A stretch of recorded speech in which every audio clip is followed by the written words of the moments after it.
Bismillahirrahmanirrahim. Today the topic for discussion is the muscle. Muscle is a basic type of tissue. As we have discussed that there are four types of basic tissue: epithelium, muscles, connective tissue and nervous tissue. So muscle is the one type of basic tissue. These are the special aggregation of cells that have the ability of contraction and produce an integrated movement.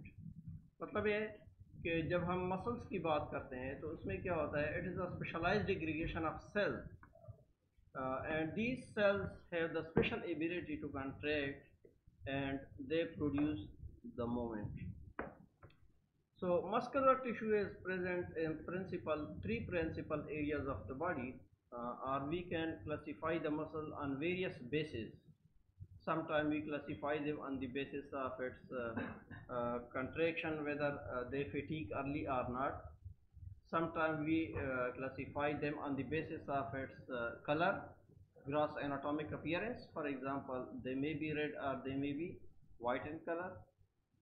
Sometimes we classify them on the basis of its contraction ability, whether its contraction is rapid or slow. That is the fast twitch muscles or the slow twitch muscles. But on the basis of its anatomical appearance or the anatomy and the regions where they are located, they can be classified into three main types. That is the skeletal muscles, the smooth muscles and the cardiac muscles. They can also be divided on the basis of its striations they contain. For example, the skeletal muscle and the cardiac muscle, they have specialized type of striations in them. So they are called as striated muscles. Like the smooth muscles, they are called as non-striated muscles. Sometimes they are classified on the basis of its function, whether their function is voluntary or involuntary. On the basis of these, they can be classified into voluntary. For example, these are the skeletal muscles that are voluntary in function, while the involuntary, they are the cardiac and the smooth muscles. So they are present in the three principal areas of the body. For example, the wall of hollow organs. Wall of hollow organs means, if we take the examples of the tubular organs in the body, like the reproductive tract, the urogenital tract, the urinary tract, respiratory tract, digestive tract, they also contain smooth muscles. उसमें क्या है, smooth muscles present होते हैं, तो उसको हम visceral muscle भी कहते हैं. क्या कहते हैं? वाइसरल मसल भी कहते हैं. They are not in our control, they have involuntary functions, they are working under the autonomic nervous system. तो ऑटोनोमिक नर्वस सिस्टम के थ्रू वो काम करते हैं, वो हमारे कंट्रोल में नहीं है, ऑटोमेटिकली काम करते हैं. The skeletal muscle, these are attached with the bones, they are voluntary muscle, they are striated muscles, ये हमारे कंट्रोल में होते हैं, बोन्स के साथ अटैच होती हैं. कार्डियक मसल्स जो कि हार्ट में मोस्टली प्रेजेंट होती हैं, वो भी हमारे पास जो है इनवॉलंटरी मसल्स हैं, ऑटोनोमिक नर्वस सिस्टम के थ्रू काम करते हैं. When we are talking about the muscle cells or the myofiber or the muscle cell fiber, these all are the same thing. यानी मसल सेल, मायोफाइबर या muscle cell fibre, ये सारी एक ही चीज़ के नाम हैं. ठीक है.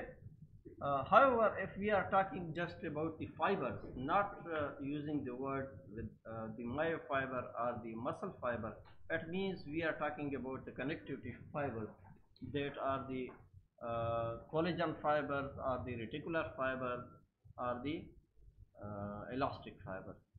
मतलब ये है कि जब हम इंडिविजुअल फाइबर्स की बात कर रहे होते हैं, उसके साथ हम मसल का या मायो का टर्म यूज़ नहीं करते फाइबर के साथ, तो उसका मतलब ये होता है कि हम किस चीज़ के बारे में बात कर रहे हैं, कनेक्टिव टिश्यू के जो डिफरेंट फाइबर्स हैं उसके बारे में बात कर रहे होते हैं. तो ठीक है. लेकिन जब उसके साथ टर्म हम यूज़ करते हैं मायो फाइबर या मसल फाइबर, तो उससे मुराद क्या होता है कि ये क्या चीज़ है, ये मसल सेल के बारे में हम बात कर रहे हैं.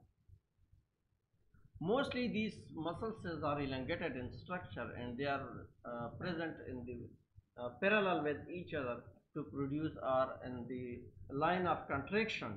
मतलब है कि जो मसल सेल्स हैं वो एक दूसरे के पैरेलल लाई करते हैं और along the length of contraction जो है वो सारे लाई कर रहे होते हैं। लंगिट्यूडनली हम उसकी बात करते हैं कि ये सारे फाइबर्स के फॉर्म में प्रेजेंट होते हैं और जो है along एक्सिस ऑफ कंट्रैक्शन जो होता है उसमें ये सारे प्रेजेंट होते हैं। Myocytes are mostly arranged in bundles with their long axes that are aligned parallel to the direction of contraction. Muscles are classified into three different types, that is the smooth muscle, cardiac muscle and the skeletal muscle. We have already discussed about their striation and non-striation, or the voluntary and involuntary presentation. Skeletal muscle are voluntary and control, and smooth and cardiac muscle are involuntary and function.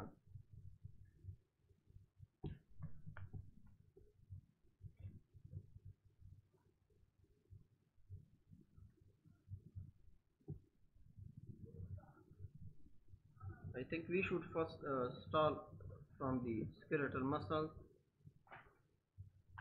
then it will be a little bit easy for you.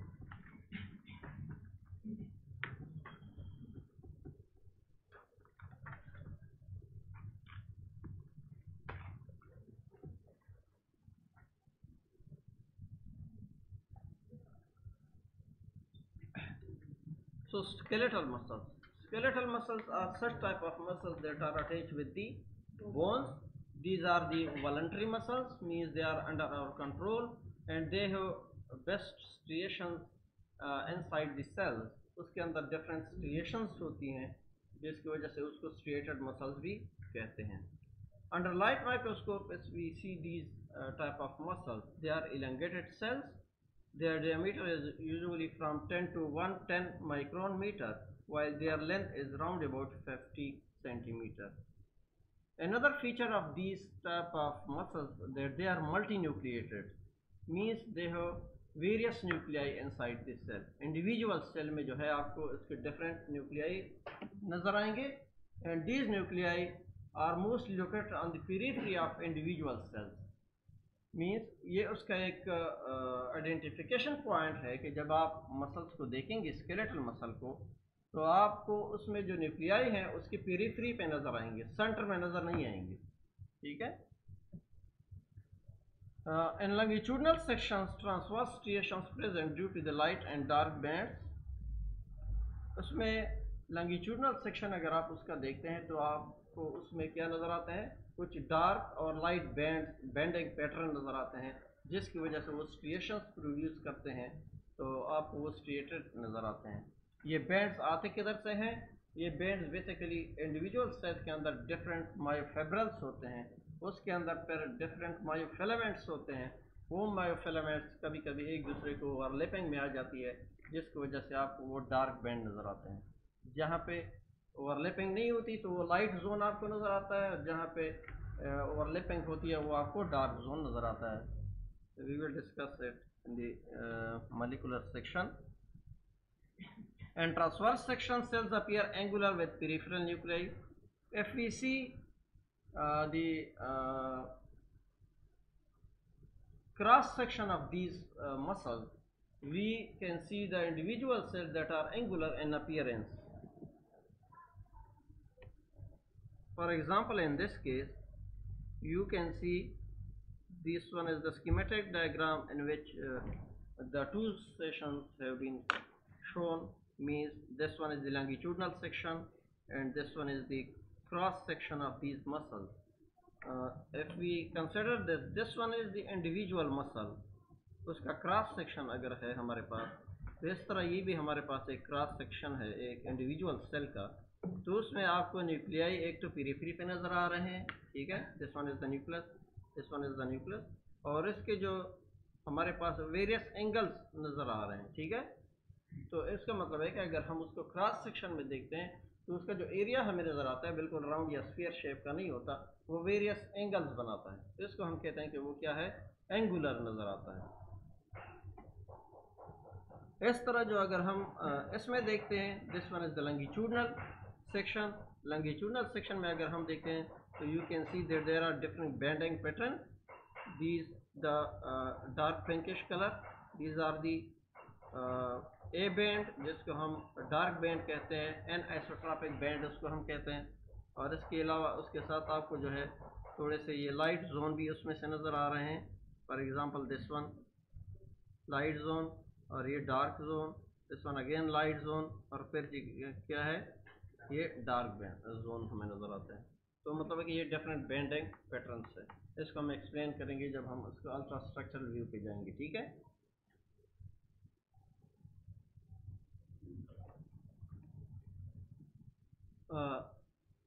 Each muscle cell contain myofibrils which appear as dots in cross section of fibers that can be seen in light microscope. अगर हम individual myofibrils को देखते हैं, जिस तरह मैंने आपसे बात की कि अगर हम इंडिविजुअल मायोसाइट को देखते हैं या मायोफाइबर को देखते हैं या इंडिविजुअल मसल सेल को देखते हैं, सबका एक ही मतलब है, तो उसके अंदर हमें क्या नज़र आते हैं, छोटे स्मॉल स्मॉल से डॉट्स नज़र आते हैं। क्रॉस सेक्शन की हम बात करते हैं, वो क्रॉस सेक्शन में अगर हम देखें इस डायग्राम में, जिस तरह मैंने आपको बताया, तो इस डायग्राम में आप इंडिविजुअल सेल को अगर कंसिडर करते हैं, फॉर एग्जांपल दिस वन, तो इसमें आपको जो है स्मॉल स्मॉल डॉट्स नज़र आ रहे हैं, ये छोटे छोटे, ठीक है, आ रहे हैं ना। इट मीन्स कि इसके अंदर मज़ीद क्या है, इसके अंदर मायोफिब्रिल्स हैं, यानी ट्यूब लाइक स्ट्रक्चर्स हैं। ये ट्यूब लाइक स्ट्रक्चर जो होते हैं ये मायोफिब्रिल्स होते हैं, उसके क्रॉस सेक्शन आपको नज़र आ रहे हैं, इसकी वजह से आपको डॉट्स उसमें नज़र आ रहे हैं। Individual myofibrils then again consist of various types of myofilaments. अब अगर हम myofibrils की बात करते हैं, इंडिविजुअल सेल में क्या होते हैं, myofibrils होते हैं। अब myofibrils के अंदर क्या चीज़ है, myofilaments प्रेजेंट होते हैं। The myofilaments are responsible for contractions. These myofibrils are responsible for the contraction of these muscle cells. The myofibrils are oriented in longitudinal direction to create light and dark banding pattern. यही myofilaments जो होते हैं longitudinally oriented होते हैं smooth muscles में, तो वो क्या करते हैं, वो वेरियस हमें बैंडिंग पैटर्न प्रोवाइड करते हैं। Thin and thick myofilaments overlap in darker A band that is also called as an isotropic band. जो थिक और थिन मायोफिलामेंट्स हैं, जब वो एक दूसरे के ओवरलैपिंग में आ जाते हैं तो वो क्या करते हैं, एक डार्क जोन प्रोड्यूस करते हैं, एक डार्क रीजन सा प्रोवाइड करते हैं with in these muscle cells. तो हम उसको क्या कहते हैं, एन आइसोट्रॉपिक बैंड कहते हैं, या शॉर्टली हम उसको ए बैंड कहते हैं। और जो सिर्फ थिन फिलामेंट्स होते हैं उसको हम क्या कहते हैं, ज़ाहिरी बात है वो ओवरलैपिंग में नहीं होते थिक मायोफिलामेंट्स के साथ, तो वो एक लाइटर सा जोन प्रोड्यूस करते हैं जिसको हम क्या कहते हैं, आइसोट्रॉपिक बैंड, और these are represented by the I band. The myofilaments are connected by intermediate filament descending and bimental. As we have already discussed in the previous chapter of cytology that there are also intermediate filaments, especially in the topic of the cytoskeleton. तो उसमें हमने intermediate filament का जिक्र किया था कि उसमें various types of intermediate filaments होते हैं। तो ये जो मायोफिलामेंट्स हैं इसको आपस में कनेक्ट कौन सी चीज़ें करते हैं, यही इंटरमीडिएट फिलामेंट्स हैं जो कि एक दूसरे को कनेक्शन में रखते हैं। Another proper ability or the special characteristics of these muscles, skeletal muscle, is the presence of the stellate cell. Stellate means star. Star-shaped cells are located at the periphery of the individual cells. कुछ sales होते हैं जो कि cell के साथ attach होते हैं जिसको हम स्टीलेट सेल्स कहते हैं। As we will discuss it in the coming session, that there are specialized type of cells, stellate cells, that have the ability when there is some injury to the cell, जब skeletal muscle को कोई injury आ जाती है, कोई inflammatory conditions आ जाती हैं, तो उसकी वजह से सेल जो है अगर डैमेज हो जाता है तो स्केलेटल मसल में जो है रीजनरेशन की कैपेसिटी बड़ी कम होती है, न्यू सेल्स उसमें से नहीं बनते। तो ये जो स्टीलेट सेल्स होते हैं they are converted into the muscle cell, वो मसल सेल में कन्वर्ट हो जाते हैं या उसकी रिपेयरिंग करते हैं, ठीक है। तो इसकी वजह से फिर मज़ीद उसमें जो है माइटोसिस वगैरह का प्रोसेस स्केलेटल मसल में नहीं होता।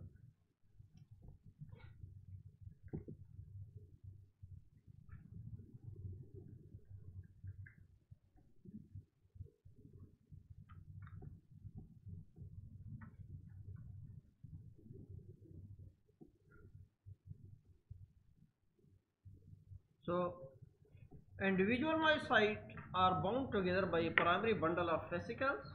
अगर हम मसल्स की बात करते हैं तो जो इंडिविजुअल मसल्स के जो फाइबर्स होते हैं या इंडिविजुअल मसल जो सेल्स होते हैं वो आपस में एक ग्रुप लाइक स्ट्रक्चर्स बनाते हैं जिसको हम फेसिकल कहते हैं या मसल बंडल कहते हैं, ठीक है। तो वो बंडल क्या है, उसको हम एक फेसिकल का नाम देते हैं। और इसमें इंडिविजुअल जो मसल सेल है या जो इंडिविजुअल मायोफाइबर्स है उसके गिर्द कुछ रेटिकुलर सेल्स होते हैं या सॉरी रेटिकुलर फाइबर्स होते हैं या कुछ कनेक्टिव टिश्यू होता है जो कि इंक्लोज करता है इंडिविजुअल सेल को। तो उस रेपिंग वाली जो चीज़ है, जो इंक्लोजिंग स्ट्रक्चर है, उसको हम क्या कहते हैं, एंडोमाइसियम कहते हैं, जो किस चीज़ का बना होता है, कनेक्टिव टिश्यू का बना होता है, ठीक है। For example in this case you can सी,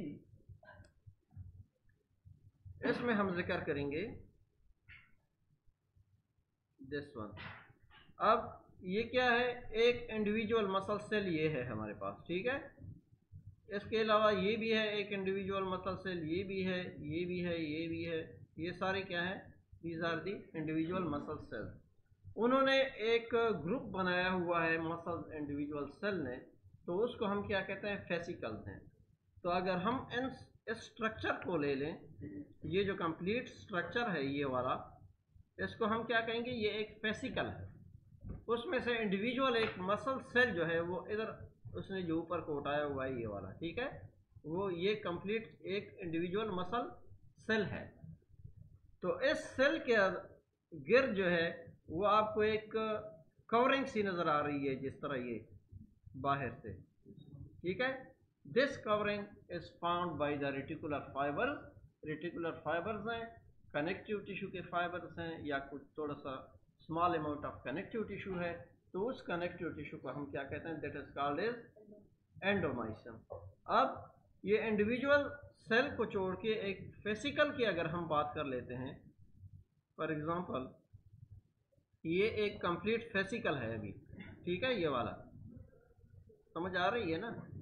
तो इसके गिर्द भी कुछ कनेक्टिव टिश्यू है ये वाला, जिस तरह अगर आप चलो इसमें देख लें, इसमें ये एक फेसिकल है, ये एक फेसिकल है, ये एक फेसिकल है, ये एक फेसिकल है, ठीक है। तो हर एक के गिर्द कुछ वाइटिश सा एरिया आपको नजर आ रहा है, ये देख रहे हैं, हाँ। और इसके गिर्द अगर है तो ये मतलब कि बाहर की तरफ जो सर्कल सा घूमा हुआ है, ठीक है, उसको हम इंडिकेट कर रहे हैं। तो ये जो वाइटिश सा एरिया है, कनेक्टिव टिश्यू का एरिया है, इसको हम क्या कहेंगे, इसको पीरीमाइसियम कहेंगे। क्या कहेंगे, पीरीमाइसियम। अब ये जो मसल फेसिकल हैं, कंबाइनली जो मसल के कुछ फेसिकल्स मिल जाते हैं तो वो एक कंप्लीट मसल बना लेता है, कंप्लीट मसल बना लेता है। उस मसल के गिर्द जो कनेक्टिव टिश्यू की कवरिंग सी होती है उसको हम क्या कहेंगे, एपीमाइसियम कहेंगे। क्लियर है। अच्छा, हम बाज़ दफ़ा जो है वर्ड टेंडन यूज़ करते हैं, एपिन्यूरोसिस भी यूज़ करते हैं, ठीक है, आप लोगों ने सुना होगा, नहीं सुना तो एनाटॉमी की क्लासों में पढ़ लेंगे। एपिन्यूरोसिस हो गया, इसके अलावा जो है ये टेंडन वगैरह हो गया, फेशिया वगैरह, ये सारी जितनी भी चीज़ें हैं ये सारे कनेक्टिव टिश्यू के ही नाम है, ठीक है। बाई स्ट्रक्चर ये कौन सी चीज़ है, कनेक्टिव टिश्यू है। अलबत्ता उसकी ओरिएंटेशन फाइबर्स के बेस पे या जो है उसकी स्टिफनेस के बेस पे उसको डिफरेंट नाम दिए जाते हैं, ठीक है। कभी हम उसको टेंडन कहते हैं, कभी जो है हम उसको एपिन्यूरोसिस कहते हैं, कभी जो है हम उसको फेशिया वगैरह कहते हैं, ये डिफरेंट नाम्स हैं बेसिकली। फाइन स्ट्रक्चरल व्यू पे अगर हम जाते हैं उसमें क्या है,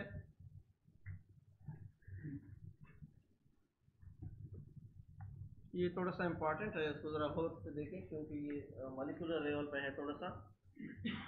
तो as we have discussed that skeletal muscle consists of basically the contractile filaments and these are mostly actin and myosin.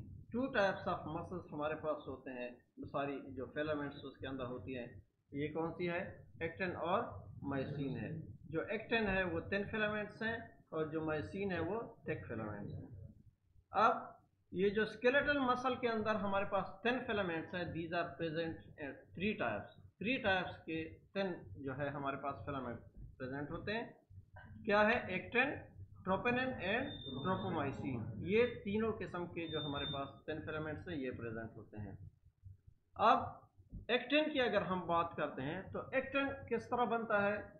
Actin जो हमारे पास 10 फिलामेंट्स है ये बेसिकली जी एक्टिन की पोलीमराइजेशन से हमारे पास क्या चीज़ बनती है, एक्टिन बनता है, जिसको हम एफ एक्टिन कहते हैं। ठीक है, अब ये एफ एक्टिन क्या करता है कि ये ग्रुप के फॉर्म में होता है, जिस तरह रस्सी नहीं होती, ये एक, अगर आप if we take the 2 threads to make rope from it, अगर हम 2 थ्रेड्स ले लें उससे एक रस्सी बनाए तो दरमियान में से रस्सी इस तरह घूमी होती है ना, तो दरमियान में से जो है कुछ ग्रूव्स लाइक स्ट्रक्चर दरमियान में से रह जाते हैं। तो to cover this groove the tropomyosin comes and fill the gap of this actin. क्या करता है, ट्रोपोमाइसिन आ जाता है, वो भी 10 फिलामेंट्स है, जो दरमियान में ग्रूव बचता है उसमें ये क्या करता है, उसको फिल अप कर लेता है उस ग्रूव को, और उस ट्रोपोमाइसिन के ऊपर जो है at the regular interval there are different types of जो हमारे पास ट्रोपोनिन मॉलिक्यूल्स होते हैं वो क्या है रेगुलर इंटरवल पे लाई कर रहे होते हैं। समझ आ रही है। For example in this diagram you can see the beads that are brownish in colour, इसमें आपको बीड्स नजर आते हैं जो कि हमारे पास एक्टिन मॉलिक्यूल को इंडिकेट कर रहे हैं। इस एक्टिन मॉलिक्यूल में आप देखें कि एक ग्रू लाइक स्ट्रक्चर बन रहा है। इस ग्रू को कवर करने के लिए हमारे पास कुछ ग्रीन कलर का एक ट्रोपोमाइसिन है जो कि उसके ग्रू को कवर कर रहा है दरमियान में से, और इस ही ट्रोपोमाइसिन के ऊपर रेगुलर इंटरवल जो है ग्लोबुलर मॉलिक्यूल से लगे हुए हैं, किस चीज़ के, ट्रोपोनिन कॉम्प्लेक्स के, ट्रोपोनिन मॉलिक्यूल के वो लगे हुए हैं।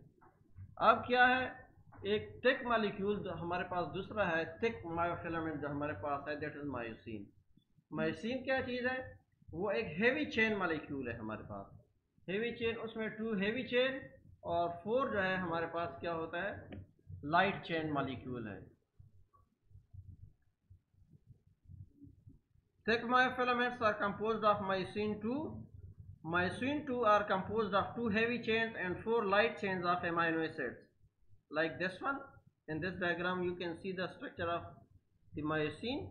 इसमें आपको क्या नज़र आता है, ये 2 heavy chains आ रहे हैं और उसके साथ जो है क्या चीज़ है, 4 light chains हमारे पास अटैच हैं, एक हेड के साथ है और 2 दूसरे हेड के साथ है।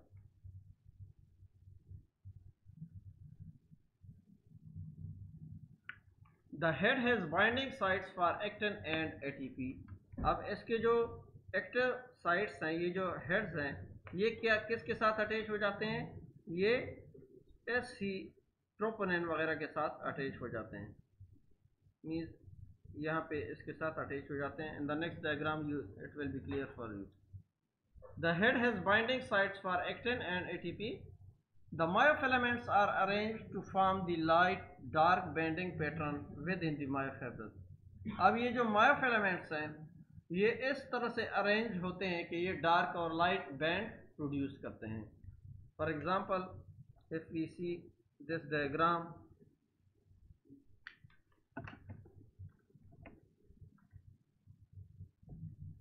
इस डायग्राम में देखें, you can see that this one is the myosin, that is the thick filament, this one is again thick filament, and this one is again thick filament, and these are the thin filaments, ये thin filaments हैं, ठीक है। when there is overlapping of these molecules are the thick and thin myofilaments, जहाँ पे overlapping है, for example यहाँ से लेकर यहाँ तक इसकी overlapping है, यहाँ से भी यहाँ तक इसकी overlapping है, और यहाँ पे है थिक सारा मॉलिक्यूल, तो यहाँ से जो यहाँ तक का रीजन है, यहाँ से यहाँ तक का जो रीजन है, ये हमें क्या नज़र आता है, डार्क नज़र आता है, क्योंकि यहाँ पे मॉलिक्यूल हमारे पास थिक हैं, थिक मायोफिलामेंट्स हैं, ऊपर से ओवरलैपिंग भी आ गई उसकी, तो इसकी वजह से वो हमें पैटर्न कौन सा देगा, डार्क पैटर्न देगा। एन आइसोट्रॉपिक रीजन हमें नज़र आएगा, जिसको हम ए से क्या करते हैं, प्रेजेंट करते हैं। और इसके साइड पे अगर देखें, लेटरल साइड पे आइदर ऑन राइट और लेफ्ट साइड दोनों पे देखते हैं, तो यहाँ पे हमारे पास क्या है, लाइट जोन है, मीन्स यहाँ पे हमारे पास 10 मायोफिलामेंट्स हैं, इस साइड पे भी और इस साइड पे भी, तो इसकी वजह से हमारे पास ये जो रीजन नज़र आता है लाइट जोन का रीजन नज़र आता है, लाइट रीजन नज़र आता है, इसको हम आइसोट्रॉपिक रीजन कहते हैं या इसको हम आई बैंड कहते हैं। Isotropic, iso means same, tropic region को हम कहते हैं। इट मीन्स बेसिकली ये डेंसिटी के बेस पे है। यहाँ पे आपको तकरीबन जो लाइट की पैसेज है वो क्या है, वो इजीली गुजर सकती है, लेकिन जो यहाँ पे हमारे पास थिक फिलामेंट्स है वहाँ पे अगर हम लाइट को पास करते हैं या इलेक्ट्रॉन को हम पास करते हैं तो वो क्या है, वहाँ पे सही पास नहीं हो सकती। डार्क जोन है, थिक जोन है, इलेक्ट्रॉन की पैसेज सही नहीं होती, तो इस वजह से हम इसको कहते हैं कि that one is the an isotropic band. Adjacent thick myofilaments overlap thin myofilaments that form A band. Thin myofilaments do not extend into center of A band, leaving a lucent region called H band. Now talking about the region,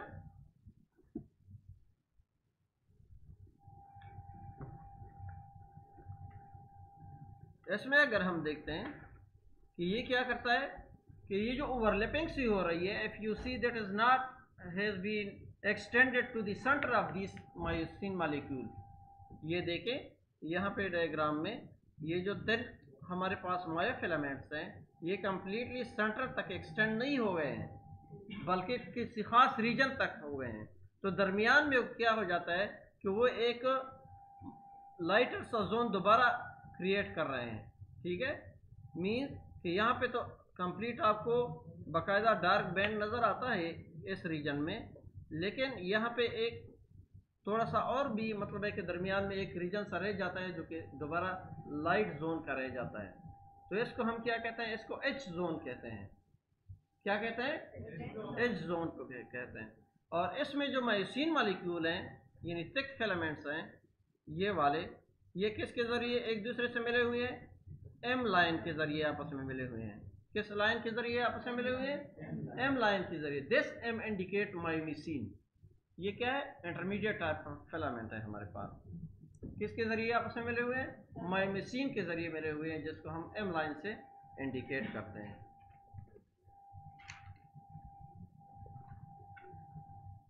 The M line contains myosin. The pseudo-H zone is present on either side of M line. इसके अलावा जो M line को अगर हम देखते हैं तो एक हमारे पास जो रीजन सब बचता है, फॉर एग्जांपल ये वाला M line है, तो ये राइट साइड पे और लेफ्ट साइड पे ये जो एरिया सब बचता है हमारे पास, जहाँ पे दोबारा मतलब है कि कम्प्लीटली हमें बिल्कुल डार्क बैंड सा नज़र आता है, तो इसको हम pseudo-H जोन कहते हैं। क्या कहते हैं, pseudo-H जोन। इसके डायग्राम में फिर मैं बता देता हूँ कि आपको इस तरह क्यों नज़र आता है। ये देखें, इन दिस केस यू कैन सी, आपने ये देखा कि हमारे पास जो डार्क बैंड था वो क्या था, इसमें देखें यहाँ से आपको क्लियर हो जाएगा। ये देखें, ये जो डार्क बैंडिंग पैटर्न था इन आइसोट्रॉपिक, जिसको हम ए बैंड से इंडिकेट करते हैं, दिस वन। ठीक है, ये कंप्लीट डार्क क्या था, ए बैंड था ना, जिसको अगर आप देखते हैं तो दरमियान में से जो एम लाइन है वो आपको नजर आ रही है, और इसके दोनों साइड पे दोबारा भी आपको थोड़ा सा वाइटिश सा एरिया नजर आ रहा है। दैट वन इज दी, कौन सा, जीरो नहीं, कंप्लीटली जो वाइट और उसके दरमियान लाइन है that is the H zone. लेकिन जो एम लाइन है, एम लाइन के राइट और लेफ्ट पे अगर आप देखते हैं तो दोबारा आपको थोड़ा सा एक वाइटिश लाइन नजर आती है। This one is called the pseudo-H zone.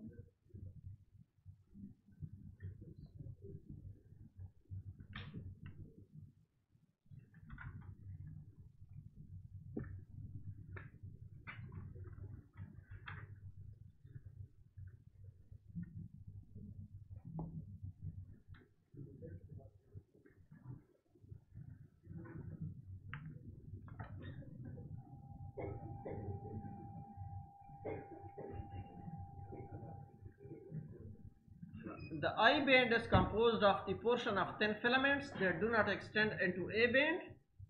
Thin myofilaments are interconnected in the center of I band by a Z line. अब बात आ रही है किस चीज़ की, लाइट बैंड की तरफ हम आ रहे हैं। तो लाइट बैंड में क्या है, बेसिकली कौन से फिलामेंट्स हैं, थिन फिलामेंट्स हैं, थिन मायोफिलामेंट्स हैं। मीन्स उसमें ज़्यादातर एक्टिन, ट्रोपोनिन एंड ट्रिप्टोमाइसिन हैं। अब वो भी एक दूसरे के साथ मिले हुए हैं, वो जिस मॉलिक्यूल्स के साथ एक दूसरे से मिले हुए हैं, जिन इंटरमीडिएट फिलामेंट्स के साथ मिले हुए हैं, तो उसको हम क्या कहते हैं, जेड लाइन के जरिए एक दूसरे से मिले हुए हैं। अब जेड लाइन में क्या है, उसमें अल्फा एक्टिनिन है। इंटरमीडिएट फिलामेंट कौन से हैं, अल्फा एक्टिनिन उसमें है।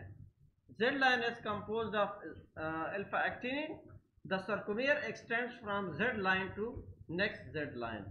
अब for example in this case, इसमें देखें, इसमें आपको क्या है, ये 10 मायोफिलामेंट्स हैं और ये एक दूसरे के साथ किसके जरिए मिले हुए हैं, जेड लाइन के जरिए मिले हुए हैं। और जेड लाइन में बेसिकली कौन सी चीज़ है, अल्फा एक्टिनिन है। अब ये the distance between one Z line to other Z line, for example इस जेड लाइन से लेकर इस जेड लाइन तक जितना भी फासला है, इसको हम क्या कहते हैं, इसको सर्कुमेयर कहते हैं। और जो कंट्रैक्शन और रिलैक्सेशन होती है, यानी कंट्रैक्शन का जो यूनिट है हमारे पास, वो क्या है, एक सर्कुमेयर है। कंट्रैक्शन सिर्फ इस रीजन में होती है और दूसरे मतलब कि जो कंट्रैक्शन और एक्सटेंशन है।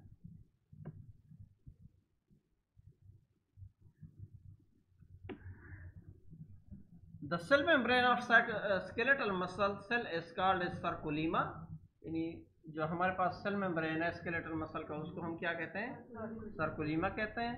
और जो cell membrane sometime invaginates at various site that form a tubule-like structure that is called as T-tubule, यानी जो स्केलेटल मसल का हमारे पास सेल मेम्ब्रेन है, वो सेवरल लोकेशन पे क्या करता है, इनविजिनेट करता है within the muscle cell.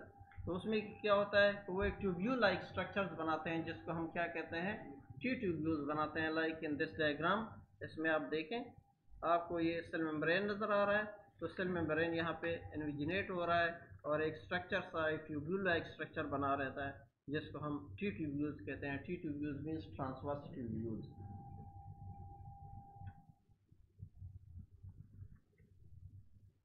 In myocyte, the myofibrils are surrounded by a high specialized smooth endoplasmic reticulum that is called as sarcoplasmic reticulum. अब यहाँ पे जो हमारे पास एंडोप्लाज्मिक रेटिकुलम होते हैं, उसको हम क्या कहेंगे, सर्कोप्लाज्मिक रेटिकुलम कहेंगे।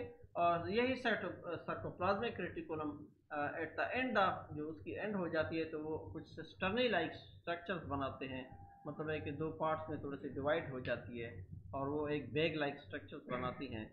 तो उसको हम क्या कहते हैं, टर्मिनल सिस्टर्नी कहते हैं। क्या कहते हैं, टर्मिनल सिस्टर्नी। यही terminal cisternae plus these two tubules वो एक स्ट्रक्चर सा बना लेते हैं, जिसको हम क्या कहते हैं, ट्राइएड कहते हैं। For example in this case you can see these are the endoplasmic reticulums like structures and this one is the T tubule. यहाँ पे जो है वो आपस में कंबाइन हो जाते हैं, तो ये एक स्ट्रक्चर सा बन जाता है, जिसको हम क्या कहते हैं, ट्राइएड कहते हैं, या टी ट्यूब्यूल और इसके कॉम्बिनेशन का एक स्ट्रक्चर होता है, जिसको हम ट्राइएड कहते हैं। Classification of the skeletal muscle fibres, classification हम किस बेस पे करते हैं, they can be classified on the basis of the speed of contraction, कि उसकी स्पीड ऑफ कंट्रैक्शन किस तरह है, जल्दी वो कंट्रैक्ट होते हैं या थोड़ा सा टाइम लेते हैं कंट्रैक्शन में। तो उसकी बेस पे फिर दो टाइप्स हैं, that is fast and slow Twitch muscle fibre. इसके अलावा ग्रास एनाटॉमिक अपीयरेंस की बेस पे हम करते हैं, तो उसकी फिर दो टाइप्स हैं, that is red and white muscle. इसके अलावा फिटीग रेजिस्टेंस की बेस पे करते हैं, कि कुछ मसल फाइबर्स ज़रा जल्दी तक जाते हैं, तो वो फिटीग रेजिस्टेंस नहीं होते, और जो कुछ जो है वो जल्दी तक जाते हैं, जल्दी नहीं तकते, तो मतलब है कि उसमें फिटीग रेजिस्टेंस थोड़ी सी होती है। So fast Twitch muscle fibres contract quickly, slow Twitch muscle fibres they contract more slowly.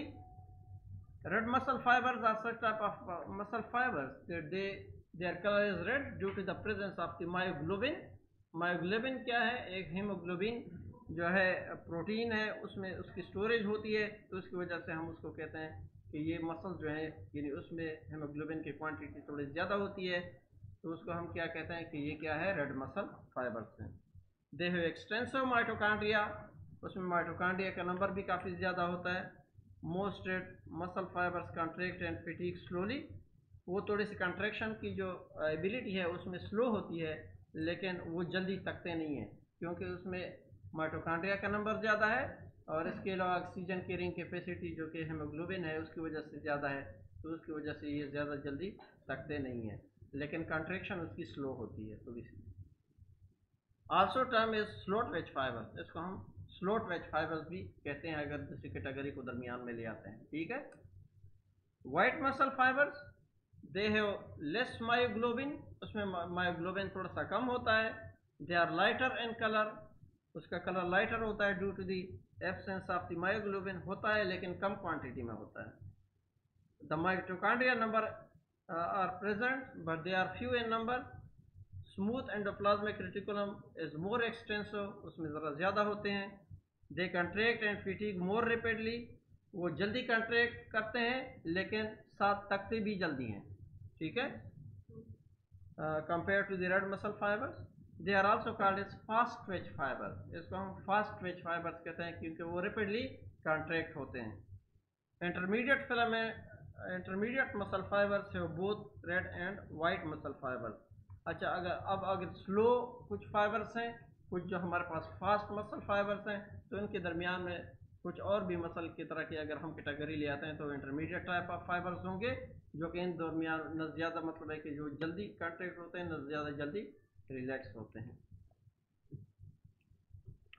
As far as the myogenesis of skeletal muscle is concern, जब तक मतलब है कि स्केलेटल मसल नए बनते हैं या नहीं बनते, तो आफ्टर दी बर्थ ये नहीं बनते।